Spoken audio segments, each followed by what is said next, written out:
simply irresistible. Simply irresistible. Simply irresistible. There's no telling where the money went. Simply irresistible. She's all mine. There's no other way to go. She's unavoidable and back against the wall. She gives me feelings that I never felt before. I'm breaking promises, she's breaking every law. She used to look good to me, now I'm probably simply irresistible. There's no telling where the money went. Simply irresistible. There's no other way to go.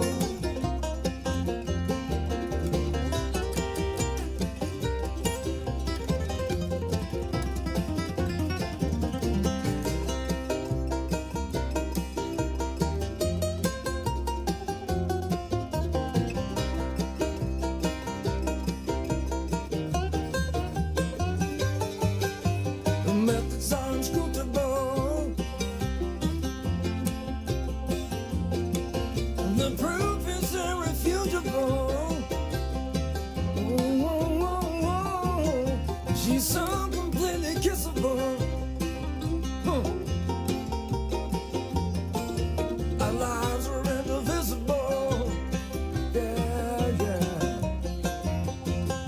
She's a crazy and dog. She's a powerful force. Your thoughts are conformed when there's no other course. She used to look good to me, but now I find her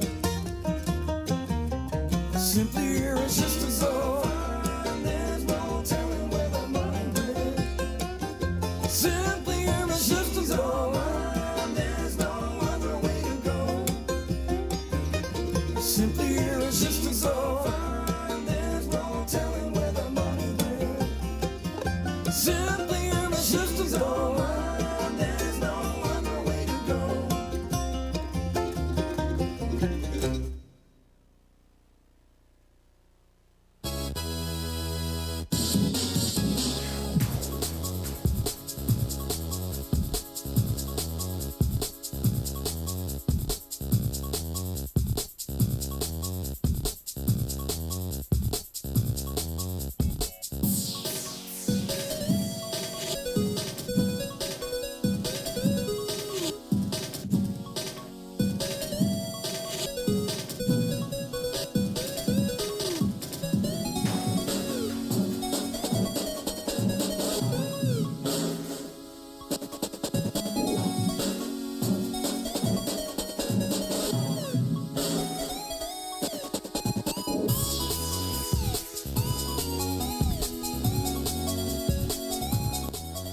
Hey, everybody, it's the top of the hour.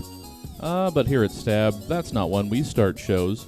We're sort of like, you remember TBS and WGN? We've made our own thing. So, go ahead and grab yourself a snack, maybe something to drink, hit the potty beforehand, share out the link with friends, family who aren't already in the stream. 6 o'clock Dad Rock Talk will begin in about 2.5 minutes.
Welcome to the virtual Stab Comedy Theater. Oh, I have to accept the risk of my my virus program not being updated. Hold on. Welcome. It's time for 6 o'clock Dad Rock Talk. Please welcome to your screen 6 o'clock Dad Rock Talk. Hey folks, welcome to the show. I'm Corey Behringer, joined as always by, I thought I was hearing some echo there. Wonderful start to a fantastic show. Yeah. But I am Corey Behringer, regardless. Joined as always by my co-host. He's got an urge, and it's out of control, yeah. Court Hansen, how you doing, Court? I'm good. I'm a little frustrated and disappointed because in preparation, I thought we were going to be talking about the short-lived, I think Disney-sponsored children's band Devo 2.0. I was going to talk about that. From the early 2000s. Oh, then I'm back on board then. I'm in a good mood again now that Devo 2.0 is on the table. Because I'm a lot like Dungeons and Dragons, and I'm trying to think of something else that has a 2.0 in the title. I love the 80s. Yeah. Right. Much like that, it gets better with the 2.0 in the title. That's how are you? I'm doing great, Yeah. just recovering from some fairly severe sunburns. We went to the beach on Monday, and I thought I was diligent. We covered ourselves from head to nearly toe. I forgot I had feet, and so they are scorched. I'm walking on lobsters right now. But other than that, I'm just ducky, and I'm excited to talk about what we're going to talk about this week because it's a band that I used to like quite a bit. I mean, I still like it. I don't want to give the impression that I stopped enjoying them, but I kind of stopped actively searching them out, So I'm looking forward to diving back into this band that used to mean a great deal to me. We're talking about Devo this week, and our special guest is none other than Seth Draven. How you doing, Seth? I'm doing good. How are you? Nice. I got my dome out for this. He waited for the introduction to throw it on. Nice, I thank you. did. Yes, That we're was the only joined by a thing I spud waited. this week.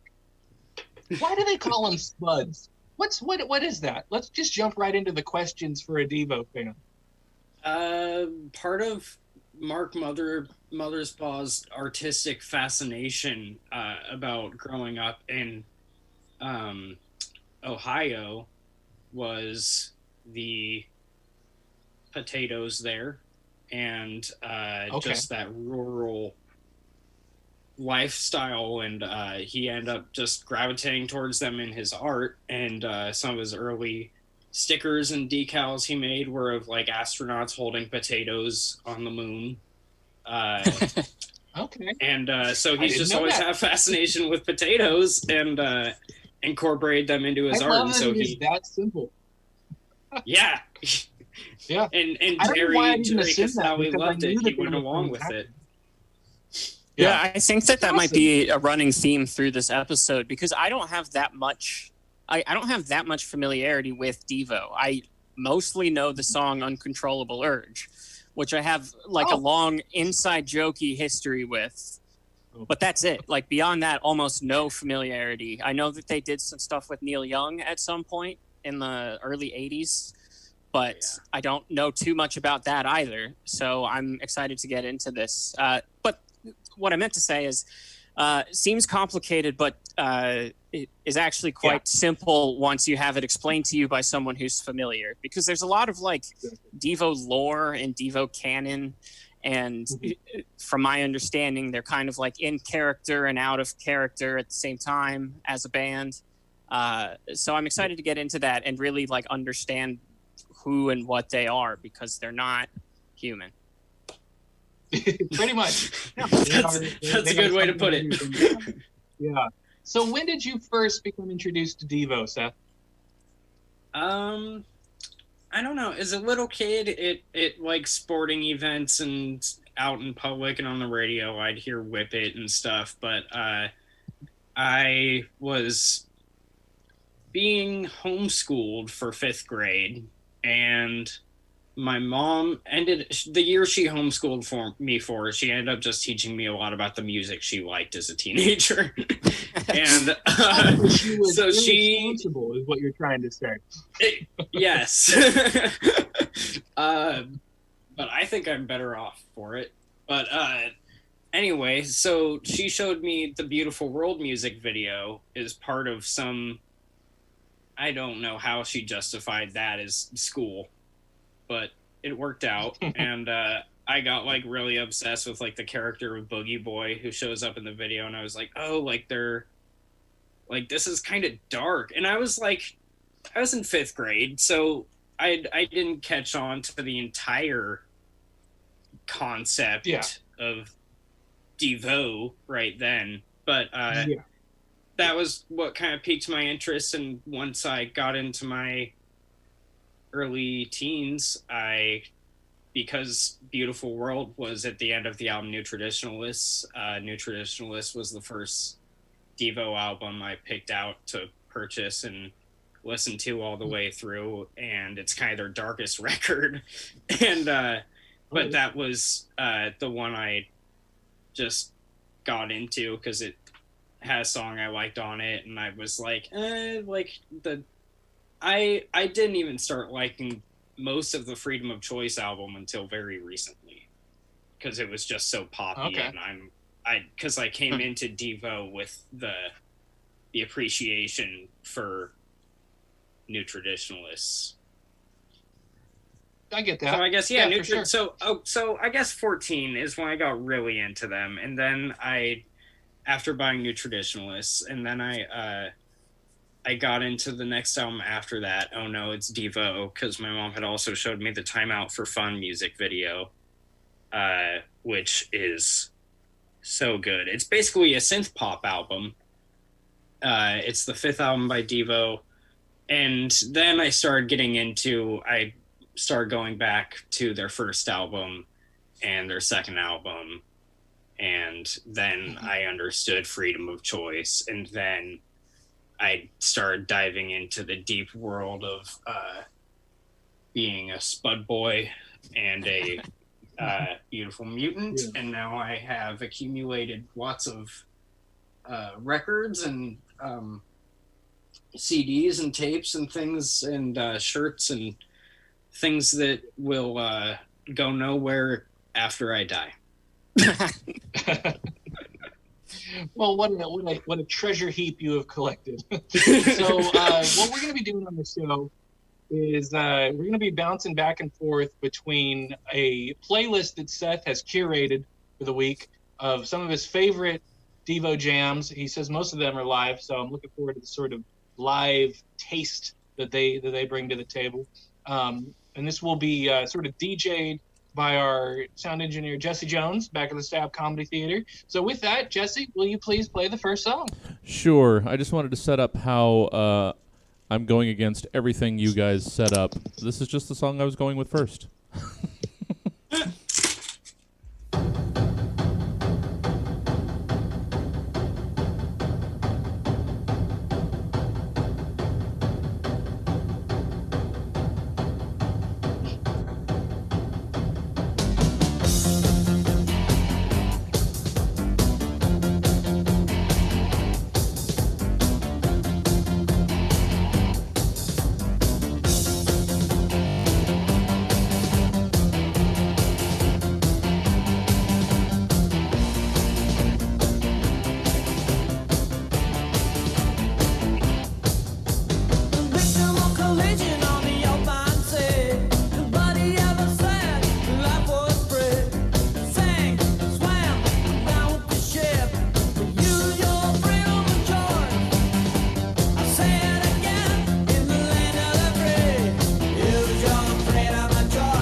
So that was Freedom of Choice. That is the title track of their third studio album, Freedom of Choice, which came out in, I believe, 1980. And I chose I chose kind of one song to represent each of their main 5 or 6 studio albums, because they kind of played characters, and they kind of went with different, I don't want to say shticks, but with different styles, and explored different territories of this universe they were kind of creating as they went along with each record. And they kind of would create a new outfit and to wear, and kind of explore different concepts or other things like that. And I feel like the Freedom of Choice song I want to pick to represent the album, because I feel like most people, when they're trying to represent that record, or they think of that record, they think of Girl You Want, or Whip It, or like Mr. B's Ballroom. And those are all great songs. But I feel like the actual song Freedom of Choice gets buried a little bit in that mix. And it had a really clear and serious message that I feel like pretty much Whip It just blew out of the water, which Whip It had its own message that people kind of just totally overlooked, because they thought it sounded great at basketball games. Yeah, exactly. And the music video they put out didn't help. Absolutely, yeah. And it still is considered a novelty song by many. And if you say Devo to anyone, they usually go, "Oh, Whip It," or like, "Oh, the Hats," like. Yeah, it kind of leads to them, I think, getting written off as like Men Without Hats or Dexy's Midnight Runners, like these kind of one-hit wonder 80s bands that were very like synth heavy and just another quirky new wave. Exactly, and you're right. It does kind of get buried by that single. Yeah, and I want to choose Freedom of Choice because I just love that song, and its message is it's kind of, I just think it's cool because they presented that record to the world and said, you can choose to look at things one way or look at them another way, and you can choose to see the real meaning in art, or you can choose to kind of look the other way and just enjoy it because it's what's popular and stuff. And people totally kind of made their point for them. And that's actually why with the New Traditionalists record, which came right after Freedom of Choice, they open with the song Through Being Cool, because it's a direct reaction to the evil Spuds and the Ninnies and the Twits, who were essentially Devo posers who said they loved Devo and were all about Whip It and stuff, but they didn't understand that Devo was a whole like philosophical idea, and like it's kind of like the Touch Heads with Grateful Dead. With Touch of Grey, where it brought in like this wave of fans in the 80s that kind of missed the point, and then it reminds me a lot of that. Yeah. What year was the Whip It single? Oh, that was 80, I think. 1980. Yeah, just wondering. But yeah, so I do have Freedom of Choice because that intro has an industrial noise in it that it's cool, because that's one of the first times I think you really hear industrial sound in what was then considered more pop music. Yeah, like you had TG and stuff before that, but people weren't listening. Yeah, but it was all pretty like that was more like that was still the like field recordings and stuff. Yeah, like it was like, I feel like it wasn't until this Devo actually with that and another single they had from the Freedom of Choice record, Working in a Coal Mine, that also has some industrial noises in it, which is interesting to note, I think. Yeah. I think, and I feel like as an outsider to like industrial music, I feel like my impression is that they were able to make it palatable with the other tones around it. Because like I like Totally. first kind of honed in on like that guitar tone, which is so crisp and perfect, but still manages to sound like some kind of machine. It doesn't just sound like they plugged in a guitar. Like it is a crafted tone that they made. But because of that, it makes it not so abrasive, if that makes sense. Yeah. You know, as some industrial can be to the casual listener, you know. So cool song. I think, and they honestly, Devo and Nine Inch Nails kind of have given each other some cred. And Nine Inch Nail or Devo covered "Head Like a Hole" by Nine Inch Nails in the '90s, and for a I think it might have been like the High Noon soundtrack or like Shanghai. What was that movie with Jackie Chan and Owen Wilson? That series, Shanghai Nights and Shanghai Noon. Shanghai Nights and Shanghai Noon. I think it was in one of those soundtracks. Yes. Huh. Yeah. Okay. Ladies and gentlemen, Devo.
So that was audio from the performance of their cover of the Rolling Stones' Satisfaction on Saturday Night Live in September 1978. I think it was September, either August or September. But anyway, don't worry, you're not being graded. I picked... I am by myself. I picked like live videos, but I think it would be hard if I hadn't pointed that out to tell for a lot of them, unless by the audio quality. Oh yeah.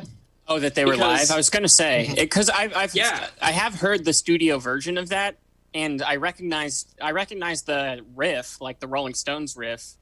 But I was like, this isn't the version I know. So what's going on here? And then I remembered you had said you picked some live stuff too. Yeah, so that was how they played it live usually, and I picked that to kind of represent when they first got some love from America, because before their first album had come out in I think 77 or 78, they had released a couple of singles across the pond in England, and you're not allowed to say that. I can. I can say whatever I want about the pond. The pond is contaminated now. The pond is dead. No one cares about the pond. But you were saying. So they had fans over there in Europe pretty much, and they had not caught on yet in America as of 77 or 78, despite coming from the heartland of rubber fires and potato fields. So, and when they did they tour the UK and Europe during this time as well, or were they just releasing singles there? They actually did a lot of touring. Their bigger shows and their televised stuff was usually from around that time, was usually in Europe. And, and who were they touring with? Do you have any idea? Like they usually late 70s? like to open for it was pretty soon, like once they got signed and could start controlling their own stage shows entirely, and weren't at the mercy of promoters or anything, they usually either wouldn't have an opener or they would have... I meant like for those early tours, like who were they opening for? Yeah, they did. I think Oingo Boingo in like 79. That makes sense. I can't think of anyone else off the top of my head, but that was when I went out of my way to look into, because I was like, oh, I wish they played together. But that type of stuff, it was stuff that if they had openers, I don't know if they picked them. I think it might have been like the label was like, here's another hit act in town. Because you hear so much about like the Manchester Free Trade Union Hall show where the Sex Pistols played, and like everyone who went on to be anyone in the Manchester scene was at that show. And I just wonder like what people in England were going to see Devo, and how I'd be curious to learn like how that influenced music from the people that went to saw them. Oh, I'd imagine it was a lot of festival goers too, because they strike me as sort of like in that time, especially like touring the UK, probably would have been a fair amount of festivals. It seems like a lot of the videos that I've seen weren't at like traditional clubs. They were at like Rockaplast, like stuff like that. Like they were doing like those sort of Euro festivals and stuff. So Got it. Well, they kind of got into the festival thing. They got into the festival thing kind of in the mid 80s was when they started like ending up on festivals. But they, for a long time, like some of the clips I picked to represent like their Duty Now for the Future album, which we'll hear at some point, I think is, I'll point out obviously, but that one is from a show they played that was recorded in France, and it was like a multi-camera deal, and they just have there's tons of stuff on videos on YouTube of like high quality TV spots and stuff where it was like just Devo playing in like a really big venue, but like it was just they'd play their own music videos and their own art videos before they went on, and then they would go on, and because they just wanted people to kind of have half an hour to be moved into the Devo mindset and world and out of kind of I really think that makes sense, because imagine being the opener for a band like Devo. Like some bands should not have opening acts. I think if you're off the beaten path, you just shouldn't, you should just have like interesting, warm-up music essentially, even if you don't do the full production thing. Like if you're just a band that's like, I don't know, more of a think piece, for lack of a better word, Yeah. Oh, this makes sense. Before we hear another one, I looked up how they got kind of imported to England, and it looks like David Bowie actually. There was a short. You can explain. No, you know the story better than I do. I just looked it up on Wikipedia, so please explain. Well, they were playing you actually probably are fresher on it then, because Devo gained some fame. Books I've read, but Devo gained some fame in 1976 when the short film "The Truth About De-Evolution," directed by Chuck Statler, won a prize at this film festival. It attracted the attention of David Bowie, who got them attention from Warner. Oh. Yeah, Bowie called them the band of the future after he saw them in New York City. He just happened to be at one of their gigs at like CBGB or something, or maybe it was Max's Kansas City. But he saw them, and Iggy Pop had seen them and was also really gung-ho about them. They both were basically like, Devo didn't even know that Bowie had liked their set. Like they had heard afterwards that Bowie had been there, but then next week they saw like a music magazine where Bowie was quoted as saying that Devo was the future of rock and roll. That's so cool. Yeah. That's a heavy thing to imagine, just opening that up and like, wow, that's insane. Let's hear another now.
All right, so that was Be Stiff. If I remember my playlist right, that was from them playing it live on Erg, A Music War in 1980. So they would have been touring Freedom of Choice, the record. And that, I've seen the rest of the footage from that concert too, and it's just of them that night, and it's insane. Like, they were always so tight live.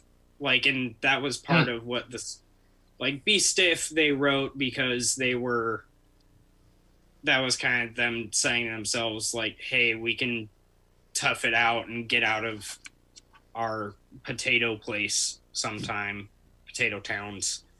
And so Be Stiff is a weird song, and you probably wouldn't, the lyrics don't really match that, but that's what they say it is. It was kind of like them knuckling up, and it also just expresses how tightly they play every time live. Like, they called their drummer Alan Myers the human metronome, because Yeah, they're so just like precise.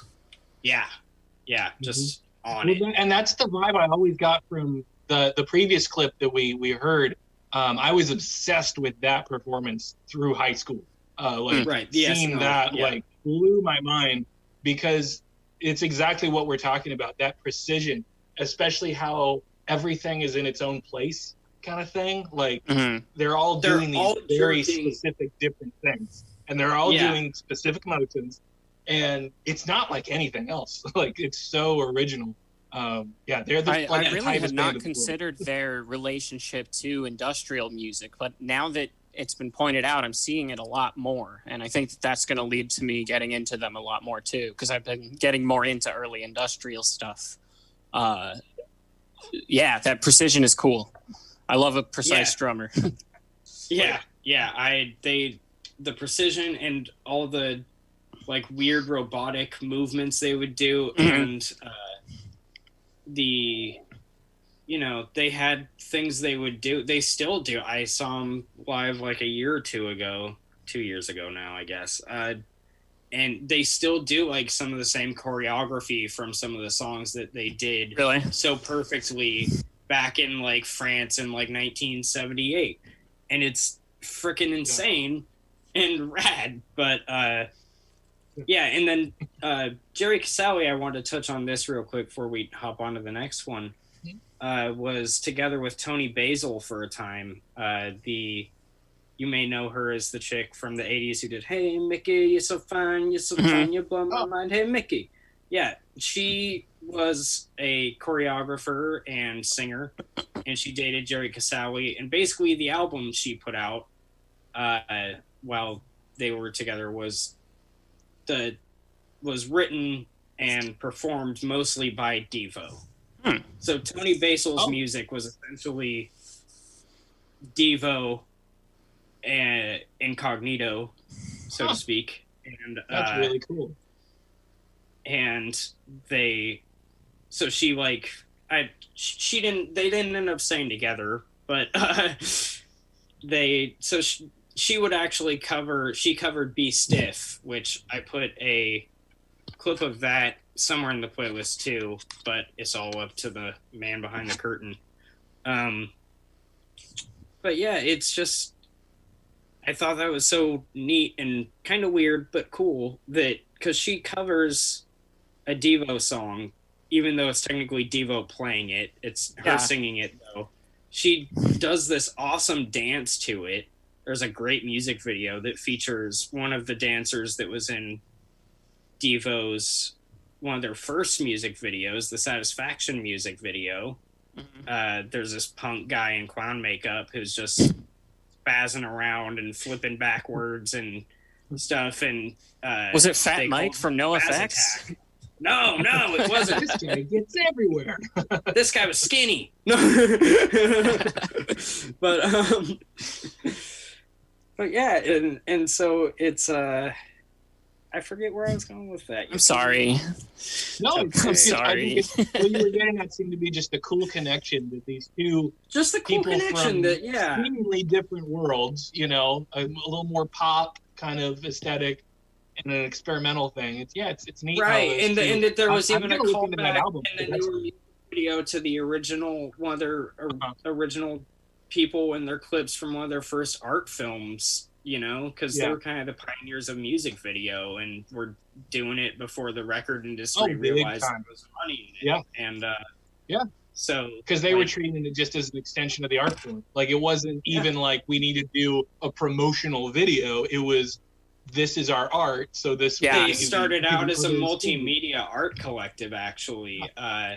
and they were multidisciplinary, and they would, you know, put up decals around the school and do a bunch of just different weird artist things. And they were activists too. Speaking of their school They days, eventually just I feel like evolved into a band. not to mention that Mark Mothersbaugh, as well as I mean I don't know what other members went to Kent State at the time. And I they didn't were- know that. And this Oh, it had a yeah, great effect on him. It Devo was, formed you know, he was because there. because The of shooting. the Kent State shootings. Actually, Jerry Casale has said, and Mark Mothersbaugh's kind of backed that up. They were both activists and they were both hippies and going to Kent State in Ohio at the time. They were college kids. They were just starting the concept of Devo and de-evolution, and that we were evolving backwards, and it was kind of sarcastic and kind of a joke, but kind of not. And they were just starting to like jam together and stuff and start to like do art projects with each other, Jerry Casale and Mark Mothersbaugh. And their brothers would often hang around with them. They're slightly younger brothers. And they eventually just, after the shooting, they cut their hair, they said. And they got a lot more angry and a lot more serious, and stopped thinking that to them that was the proof that de-evolution was no longer a joke, and that it was a sad hard truth, and that they had to just keep going, and they wanted to just subvert art. And Hey, I didn't know about any of that. That's Yeah, really man. interesting. Yeah. A lot of people Well, don't moving know right along about to the this fun stuff stuff. Let's hear Devo. another song.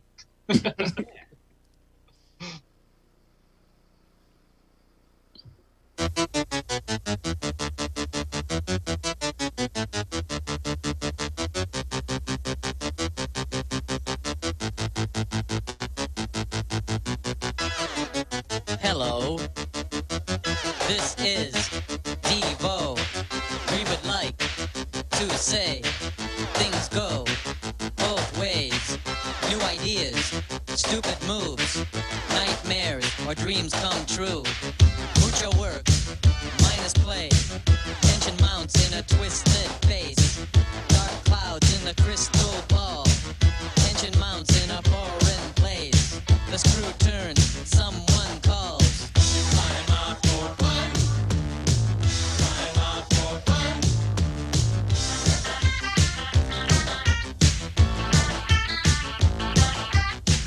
Time out for fun. Time out for fun. So you're living under the gun. Okay, so that is Time Out for Fun. That is one of the songs from their fifth album, Oh No, It's Devo, which that record came after New Traditionalists. And by then they had acquired a Fairlight CMI synthesizer, and it was pretty much like the best synthesizer you could have in a studio at the time. and they started to get a lot more electronic based, and the guitars were still in the mix because they'd always been kind of equal to how many synths were used, like how loud the guitar was and how often it was used was usually paralleled and balanced out pretty well by the synthesizers. But that was when they definitely, New Traditionalists and Oh No It's Devo kind of solidified them as like pioneers of like synth pop in a way. They kind of they weren't the first ones to really do it, but they were the first ones to make it as poppy, I think. And and I just love the fun and the weirdness of the Oh No It's Devo album, because that was just I don't know, it was, what was that, 1983 I think, and things were weird for them, and they had just been putting out an album like once per year and touring that album and doing these really crazy physical tours. For the New Traditionalists tour, they were all on treadmills for the entire show, dancing while they performed. Yeah, I was gonna make a joke about I put these OK on Go the YouTube earlier. playlist. I was gonna make a joke about OK Go earlier when we were talking about stage choreography and stuff. I didn't expect them to come up so directly with treadmill action. Yeah, I know. I actually saw them. They opened for Cheap Trick. I saw them in 2005. It was a really good show. That's I bet. I've always enjoyed the little things I've heard from them.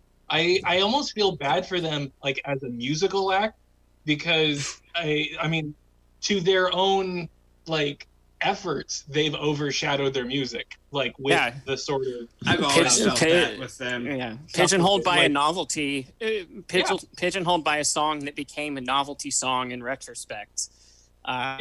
Sounds a lot. And then like anytime I remember through high school that they would put out like another single, it would have another really involved one take video for right, it. I remember that one, but I don't want to talk about OK Go anymore. Let's get back to Devo.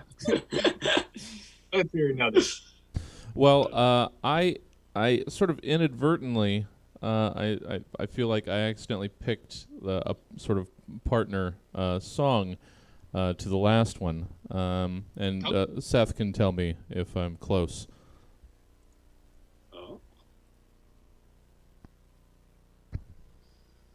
Hold on, I had it muted because I was a good boy. All right, here we go.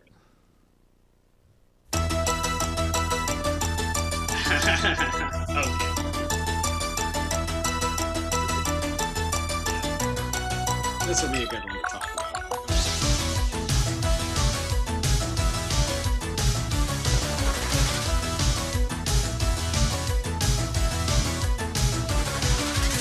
Put down the chainsaw and listen to me. It's time for us to join in the fight. It's time to let your babies grow up to be cowboys. It's time to let the bedbugs fight. You better put all your eggs in one basket. You better count your chickens before they hatch. You better sell some wine before it's time. You better find yourself an itch to scratch. You better squeeze all the charmin you can when Mr. Whipple's not around. Stick your head in the microwave and get yourself a tan.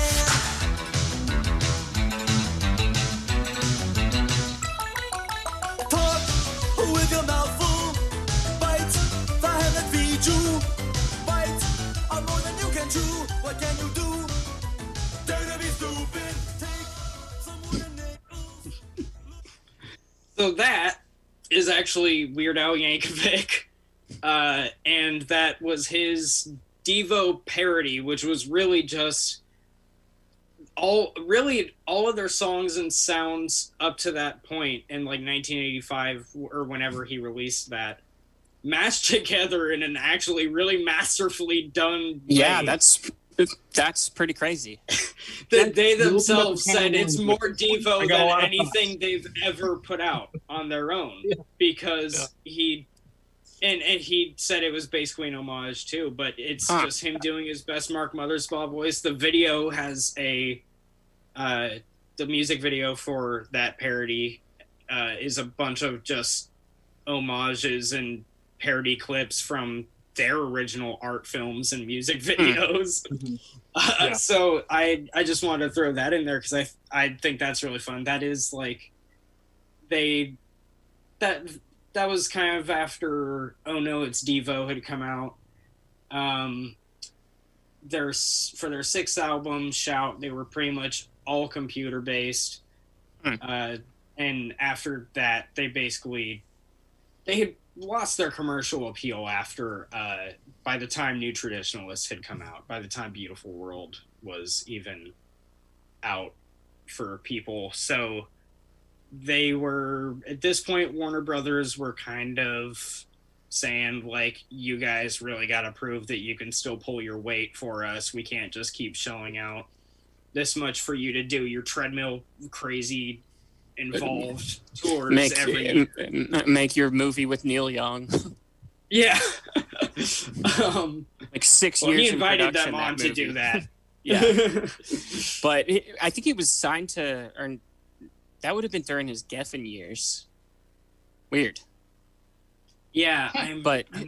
Yeah. But there's interesting stuff with that too. They basically signed on to do that because he was into them, and they were obviously into him too. And they with like the like the very like noisy guitar, noisy guitar sound. That's very Neil Young. He's such a underrated pioneer of that too, of just like using distortion itself as like an instrument to make a scary noise. Yeah, and so they said, "Hey, we're cool to be in your movie if you let us keep the clips we film as for one of the songs as a music video for that song, and we keep the rights to it." And he was like, sold. And so that's when they started working together on awesome. Human Highway, that movie. But yeah, so yeah, the Weird Al Yankovic thing was, it's like I said, that was kind of, Weird Al was showing them some more love than their own record label was when that song came out, I think. Sure. Yeah, I love that song. It's one of my favorite Weird Al tunes. As a fairly recent Weird Al snob, thanks to Jacqueline, who's a snob from way back, I developed an appreciation for what he considers the style parodies. So he has direct parodies, which are like the singles that he would put out. Yeah. And then the style parodies are the album tracks, and they are so much better than the direct parodies because you see how great of a songwriter he is and how much he loves the artist the craft, but also how much he loves the specific styles that he's doing a parody of. Yeah. Those are some of his very best tracks because he has no need to make it like a topical one. There's like a Spark style parody. There's like Pixies. It's just the bands he loves, and they're so good. And this one's great. I was lucky enough to see him do this one here in town with the full symphony. It was on his symphony tour. And he did it was man, I'm so jealous. So I learned about this. I think they talked about it on like last podcast on the left or something. But I guess Weird Al in the late 70s, his music was influential on like the guys that would go on to make hip hop music, because he would make these like parody songs that would kind of like recontextualize the original concept of the song. And so if you listen to a lot of like early rap songs, it's like these very goofy concept songs about like Dracula and stuff like that. And apparently some of them cite Weird Al as an influence, and he was like a local guy, and you know, where's he from? Linwood? I think so. Yeah.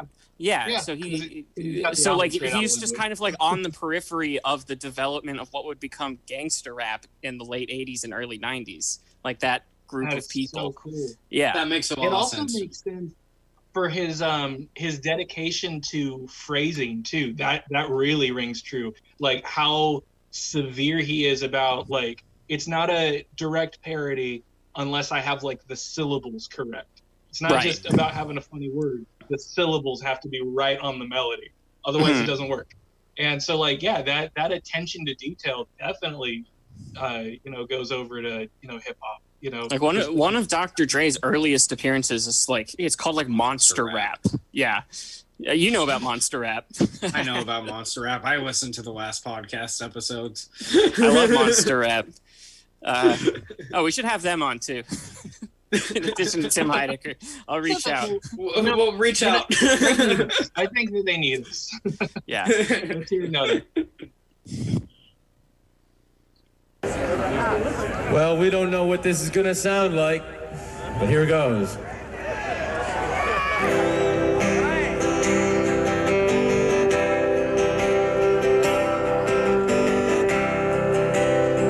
Great one to kind of go out. They tell us that we lost our tail, evolving up from little step. I say it's all just wind and sail. Are we not men? We are Devo. Whoa.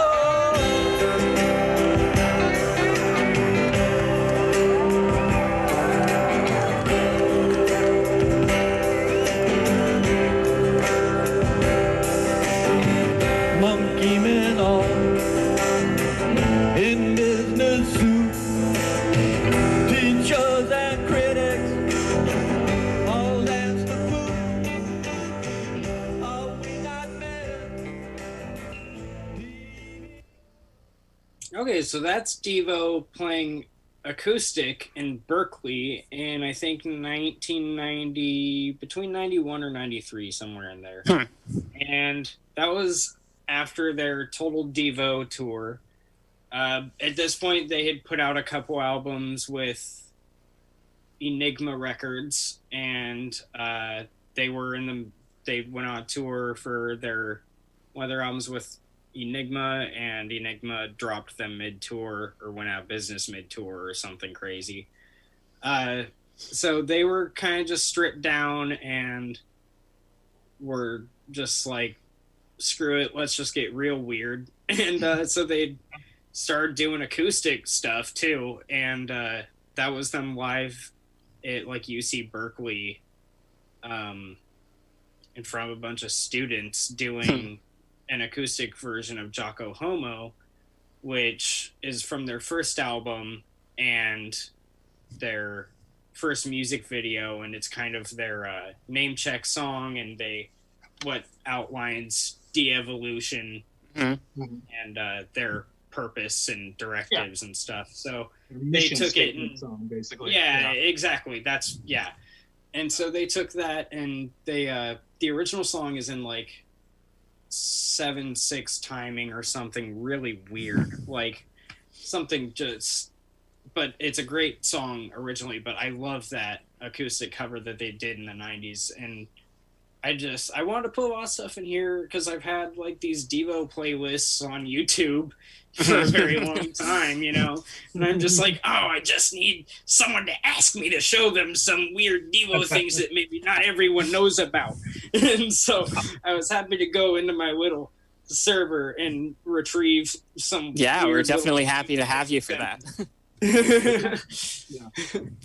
It'd be a little boring just to hear, the hits, few as they are, Like, I think we really wanted to hear the weird deep cuts. Because I feel like it leads you to more interesting avenues. And that's I know that's almost always been what has gotten me into more appreciation for them. Yeah. That like the weirder off to the side stuff that most people don't really cite that often. That's usually what helps me get into these bands that I've like known about for a long time but never took the time to get into. It's like rarely that's how it was for like Grateful Dead. I got into them through a weird back channel route, like lots of different bands, where I had to approach it from like a strange side angle in order to see the whole of what it is and why it's good. Yeah. And I think that's because I think it brings it as depth. music fans, we tend to get so bogged down by an impression whatever that first impression is of a band, it's hard to shake that first impression. So those little sidetracks, they just allow you to have a different impression. It's like, oh, they're also this. And, Right. I who feel knows, like maybe everyone we who's would heard like Whip It would benefit from hearing the acoustic version of Jocko Homo. Exactly. You know, like to give them that depth of Devo. It's just not just a one-dimensional, like sadomasochist, like novelty band from 1980 that gets played at River Cats games now. You know, like they had a lot of depth and emotion and a lot of really complex concepts and influences and inspirations and ideas to share that they did and still do. Well, I'm so happy that you were on the show today because it really it reminded me how much I love their brand. I mean, for lack of a more poetic word, it is. I love the Devo brand so much. They created I think it's safe to say they've created their own brand. For the only other word I could think of to describe it would be universe. They create their own, like, in a sense, world with different characters that they play and inhabit it. Yeah, they're like playing with the idea of a band on top of being a really good band. Yeah. Just like Blue Man Group, which we'll get to one. Just like them. Yeah. But Seth, where can people find you and your music, and what have you got happening these days that the folks would want to know about? All right, so people can find me pretty much anywhere on the internet that people can be found under the username Seth Draven as one word, except on Twitter where there's an underscore between the words, and Facebook where there's a space between the words, and so you can find me on all that good stuff, Seth Draven, and I have an all Devo related Instagram account, and that one's handle is called New Traditionalist. And let me think. And your band? We're called Killer Couture. We are on Bandcamp at killercouture.bandcamp.com. We're on Facebook. We're on Instagram at Killer Couture Band. And I don't have a lot going on right now, so just that was a lot. You know what, dude? It was the polite thing to ask, you know. But thank you very much for being on the show. We were so happy you were here. We hope you folks enjoyed the show as much as we had making it. Please tune in next week. We're joined by special guest Daniel Cordova of the Far Beyond Metal podcast. Beyond Metal. We're going to be talking about Black Sabbath. So that one's going to be a lot of fun. Thank you so much for tuning in. Have a great night. Bye-bye. See ya. Bye. Duty now. Hey, everybody. Thanks for joining us. Thanks one more time to Seth, Corey, and Court. I'm going to send you over to another channel here on Twitch, because that's how we do. But come back at 8 o'clock. It's the Stab Show. Who's on this Stab Show? Well, let me pull that up because I can't remember either. Oh, yeah, that's right. It's Ryan King, Marco Caboti, and Melanie Ford. It's going to be a really good one. So come back at 8 o'clock for the Stab Show. In the meantime, let's see. I've been having trouble sending you over to the Pack Theater. Let's try and give it another try. Enjoy them, but do please come back at 8 for Stab. So let's see if this works.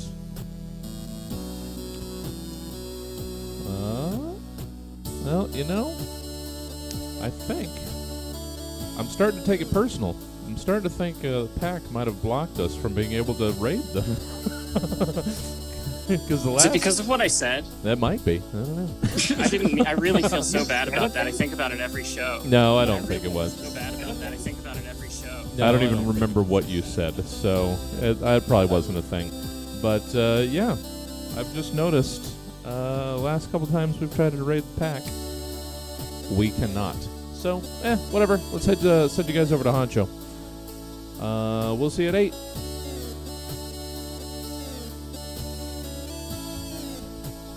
All right, 1 second while it gets you all together and sends you over.